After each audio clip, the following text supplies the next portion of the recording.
Hello friends, welcome back to my channel. ప్రతిరోజు walking చేసిన ఫలితం ఉండడం లేదా? వాకింగ్ చేస్తున్నప్పటికీ ఆరోగ్య స్థితిలో మార్పు రావడం లేదా? అయితే మీరు వాకింగ్ చేసే సమయంలో ఈ తప్పులు చేస్తూ ఉండవచ్చు.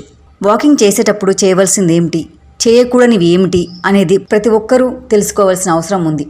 చాలామంది వాకింగ్ చేయడానికి కాలనీ వాళ్ళను లేదా స్నేహితులను వెంట పెట్టుకొని వెళ్తూ ఉంటారు.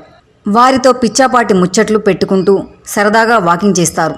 అలా అయితే వాకింగ్ చేయడం ఏమాత్రం ప్రయోజనాన్ని ఇవ్వదని అధ్యయనాలు తేల్చేశాయి. 10 మందిలో గుంపుగా వాకింగ్ చేస్తే అది మనం ఆశించే ఆరోగ్యకరమైన ప్రయోజనాలను కలిగించదని తేలింది. కాబట్టి గుంపుగా వాకింగ్ చేసేవారు అలా వాకింగ్ చేయకూడదు అనే విషయాన్ని గుర్తుంచుకోవాలి. అలాగే మాట్లాడుకుంటూ ఏవో అంశాల మీద చర్చిస్తూ సమస్యలను ఇతరులకు చెప్పుకుంటూ వాకింగ్ చేస్తే అది ఏమాత్రం మంచిది కాదని పరిశోధనలో వెల్లడైంది. అంతేకాదు, చాలామంది వాకింగ్ చేసేవాళ్ళు చెవిలో ఇయర్ ఫోన్స్ పెట్టుకొని పాటలు వింటూ వాకింగ్ చేస్తూ ఉంటారు. ఇలా ఎలక్ట్రానిక్ గాడ్జెట్స్తో వాకింగ్ చేయడం మంచిది కాదని చెబుతున్నారు. ఉదయాన్నే ఎలక్ట్రానిక్ గాడ్జెట్లను పట్టుకుని తిరగడం వల్ల మనసు, శరీరం రెండూ బరివెక్కిపోతాయని, ఇవి ఏమాత్రం ప్రయోజనాన్ని కలిగించవని పరిశోధనలో తేలిందని చెబుతున్నారు. మంచి ఆరోగ్య ప్రయోజనాలు పొందాలి అనుకునేవారు సైలెంట్ వాకింగ్ చేయడం మాత్రమే మంచిది.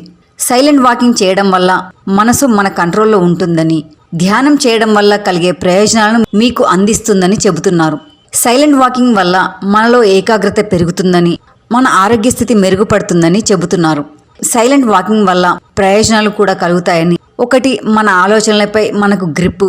రెండవది, మనం ప్రకృతిని ఆస్వాదిస్తూ వాకింగ్ చేయగలుగుతామని పరిశోధకులు వెల్లడిస్తున్నారు. ప్రతిరోజు సైలెంట్గా ఎటువంటి కమ్యూనికేషన్ లేకుండా అరగంట పాటు నడిస్తే టెన్షన్లు తగ్గుతాయని, మానసిక ప్రశాంతత కలుగుతుందని చెబుతున్నారు. ఇలా సైలెంట్ వాకింగ్ వల్ల ఎన్నో ఆరోగ్య సమస్యలకు చెక్ పెట్టడమే కాకుండా మన జీవన శైలిలో మార్పులకు కూడా కారణమవుతుందని చెబుతున్నారు. కాబట్టి మంచి ప్రయోజనాలు పొందాలి అనుకునేవారు సైలెంట్ వాకింగ్ చేయాలి. వాకింగ్ సమయంలో ఇతరత్రా వేటిపైన మనసు లగ్నం చేయకూడదు. గమనిక: ఈ వీడియో మీకు నచ్చినట్లయితే లైక్ చేయండి, షేర్ చేయండి, కామెంట్ చేయడం మాత్రం మర్చిపోకండి. అలాగే మరిన్ని మంచి వీడియోస్ కోసం సబ్స్క్రైబ్ చేయడం మాత్రం మర్చిపోకండి.